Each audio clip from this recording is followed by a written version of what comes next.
Pese a que se ha hablado bastante sobre el tema de los beneficios que tiene este proyecto de ley, del cual estoy totalmente de acuerdo, quisiera hacer unos aportes muy puntuales y rápidos en la parte eminentemente técnica, sobre todo en el capítulo 5 de la ley que hace referencia a los incentivos y sanciones. Recordemos que por el artículo 11 de la ley, los sectores que son objeto de esta ley es precisamente el sector público, industrial, comercial, transporte y residencial, entre otros, a los cuales, de acuerdo a lo que establece el artículo 22, 23 y 24, se le aplicaría los incentivos y las sanciones, que es lo que me preocupa. Tomando en cuenta que, de acuerdo a lo que establece el artículo 1, el artículo 10, el 11, vivimos en un Estado garantista de derechos como tal. Por lo tanto, considero que si bien establece una facultad sancionatoria en este sistema, en este ordenamiento jurídico, no existe un procedimiento de responsabilidad previa. ¿Qué quiero decir con esto? Se establece la posibilidad de sanción, pero sin la posibilidad de tipificar y establecer claramente las razones por las cuales se sancionarán.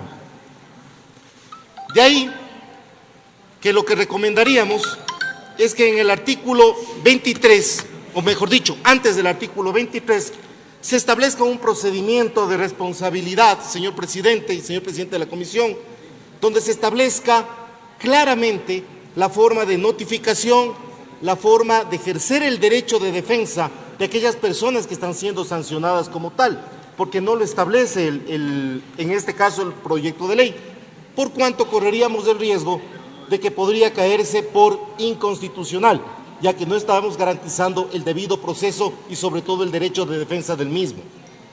Más adelante existen inclusive el derecho a la impugnación, no se establece de aquí. Recordemos que el artículo 173 de la Constitución establece claramente que cualquier acto de autoridad pública, como es este comité, es susceptible de impugnación y no está contemplado en este proyecto.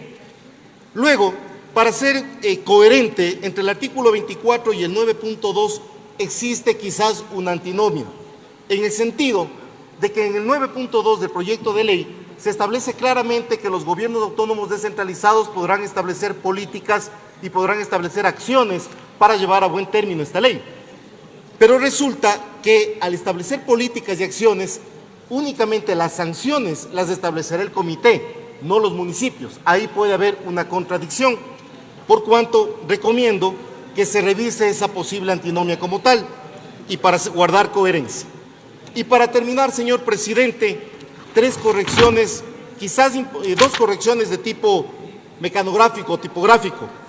En el artículo 24 se habla que la multa impuesta será de 2 a 40 salarios, cuando en las infracciones leves del artículo 25 se habla de 20 salarios básicos unificados como tal. Por lo tanto, al parecer hay un error en el artículo 24. Del mismo modo, y con esto termino, en el artículo 25, último inciso, se habla de la posibilidad de una sanción por reincidencia, que llega a los 30 salarios básicos unificados. Pero esa posibilidad de reincidencia no está contemplada para las infracciones graves. ¿Qué quiero decir?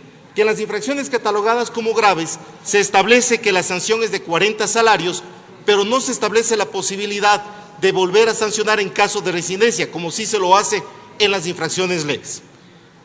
El sentido simplemente de esta intervención, señor presidente de la Asamblea, ha sido aportar fundamentalmente en el tema de garantizar la legítima defensa de las personas naturales o jurídicas, públicas o privadas, que podrían ser sancionados. No garantizar este debido proceso podría acarrear, por ejemplo, acciones de protección, acciones inclusive jurisdiccionales en contra del mismo comité. Muchísimas gracias. Muchas gracias, señor presidente.